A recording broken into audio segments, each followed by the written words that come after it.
मैंने तुझसे कहा था ना जॉनी, ज्यादा मत क्या कर, संभाली नहीं जाती तुझसे। कुछ भी बकवास कर रहा है। क्या डेयरिंग है इन लोग की, दिखपाल के होटल में बैठ के टाइगर की बातें कर रहे हैं। या तो इन्हें चढ़ गई है या तो इनमें बहुत ही हिम्मत है। बकवास? बकवास तो तू कर रहा है। टाइगर का कंपैरिजन दिखपाल से? विस्की और देसी शराब का क्या मेल है? मैं कह रहा हूं टाइगर जिंदा है and he will return soon. Johnny नाम के इस आदमी की बात सुनकर अभिनव के रोंगटे खड़े हो गए थे।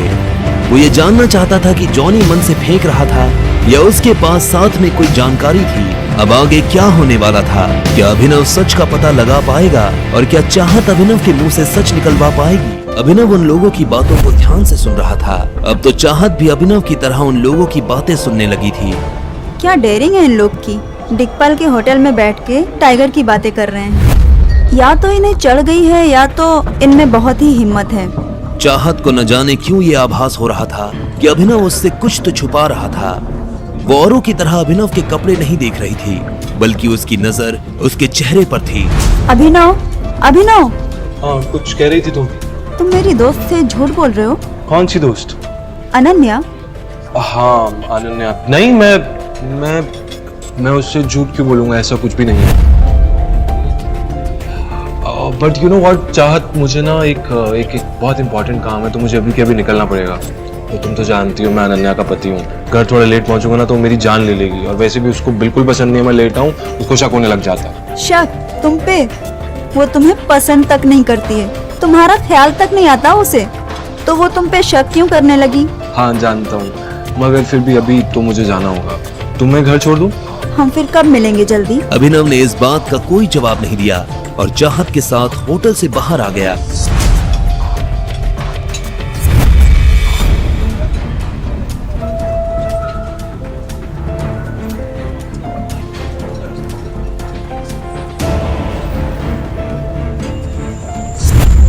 उन लोगों के पास पहुंचने पर अभिनव को पता चला कि वो लोग उस लड़के को मार रहे थे। क्यों मार रहे हो बेचारे को? उससे क्या मतलब? मतलब है तभी तो यहाँ खड़ा हूँ। अगर जिंदगी में आगे भी खड़ा रहना चाहता है ऐसे ही तो चुपचाप यहाँ से निकल जा, वरना इसकी तरह लंबा कर दूंगा तुझे भी। अरे ये लाइन तो मैं तुझे बोलने वाला था, अब तूने मेरी लाइन चुराई तो तू और ज्यादा मार खा। क्यों हीरो बन रहा है? जानता नहीं गुड़गांव में हीरोगिरी काम नहीं आती। चुपचाप चला जाए यहाँ से, वरना बेकार में एक की जगह दो की कब्र खोदनी पड़ेगी। अभिनव ने इस बात का कोई जवाब नहीं दिया। वो बस उन लोगों की तरफ देख रहा था और उनकी गिनती कर रहा था। वो लड़का पीछे हटा तो आखिर में अभिनव ने अपनी गिनती पूरी करके कहा, तू कब्रिस्तान वाले को कॉल करके बोल दे कि 4 कब्रें खोद के रखे, 2 लोग उन चारों को दफनाने आएंगे। अभिनव भी उनका मुकाबला करने के लिए पूरी तरह से तैयार था।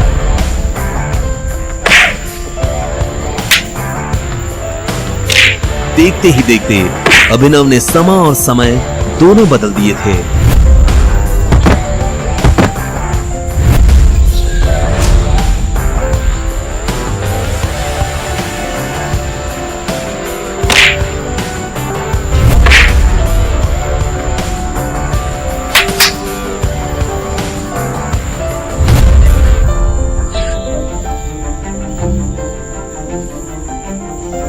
वो लड़का जॉनी, और जिसे लग रहा था कि अब उसके जिंदा बचने की कोई संभावना नहीं, वो खुद अभिनव का ये रूप देखकर हैरान हो गया था।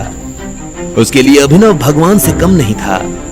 जब अभिनव ने उनके लीडर को मार मार कर अधमरा कर दिया तो वो दर्द के मारे कराहते हुए बोला, भाई तुम हो कौन और मेरी जान क्यों बचाई? अभिनव ने उसे कोई जवाब नहीं दिया। वो बस उसकी आंखों में देख रहा था। वो आदमी जवाब जानने के लिए बेताब हुआ जा रहा था।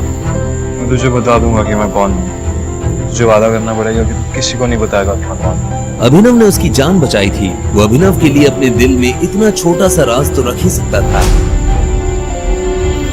हटाएगा। और इतना कहकर वो 2 कदम पीछे हो गया।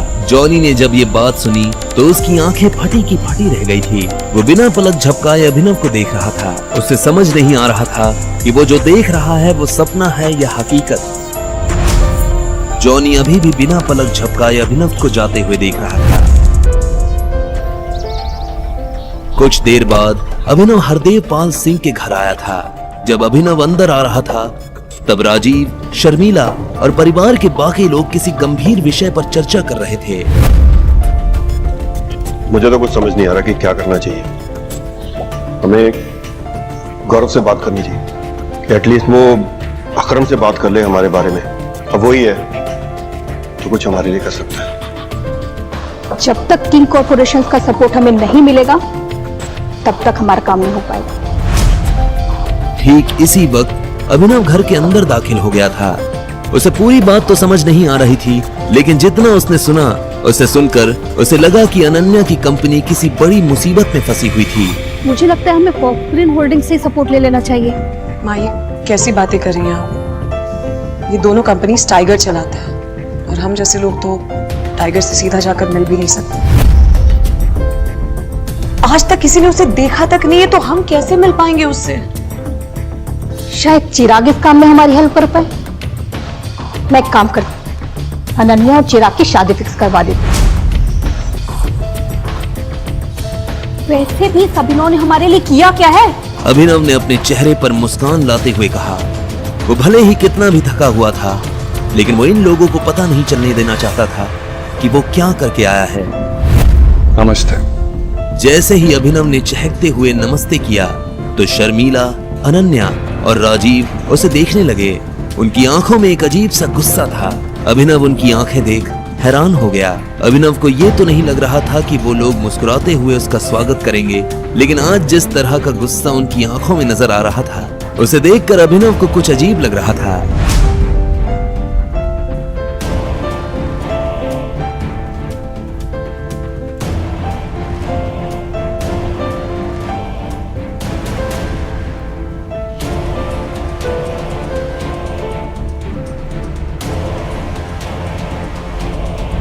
अब आगे क्या होने वाला था?